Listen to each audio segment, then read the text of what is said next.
is if you really want control of the Middle East, you kind of have to degrade, if not destroy, the Gulf states. And so the Israelis knew, and the Americans knew as well, maybe not quite as realistic an assessment, but they had some sense.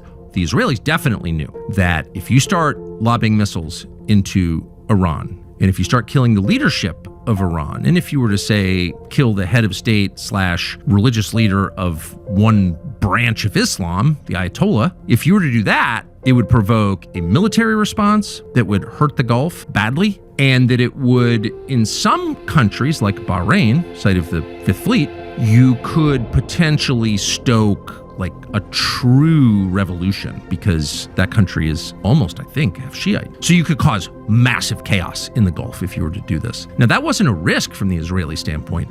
That was the point. They wanted to diminish the Gulf, and in 2 days they have. And I think anyone who likes decency and order and cleanliness is hoping that the Gulf will recover. The Gulf is not a threat to us. We have military bases in these countries. These are some of our closest allies. All of them are closer allies than Israel. They're our friends, but they've been really hurt. And in a place like Dubai, which is basically part of a country, it's an emirate within the United Arab Emirates, but it's also it's a luxury brand, basically. People go to Dubai because it's beautiful and rich and clean, and above all, because it's safe and orderly. It's got the busiest airport in the world. You start seeing video on Instagram of smoke in the Dubai airport, and you're like, I think I'm going to Cabo this year. Oh, sorry, drug cartels. Whatever.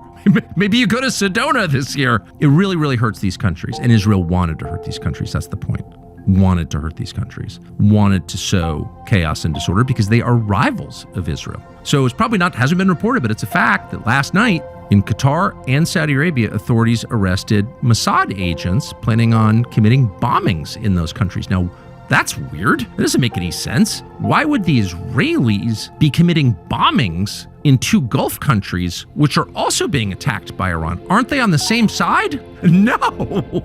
Israel wants to hurt Iran and Qatar and UAE and Saudi and Bahrain and Oman and Kuwait. And they've succeeded.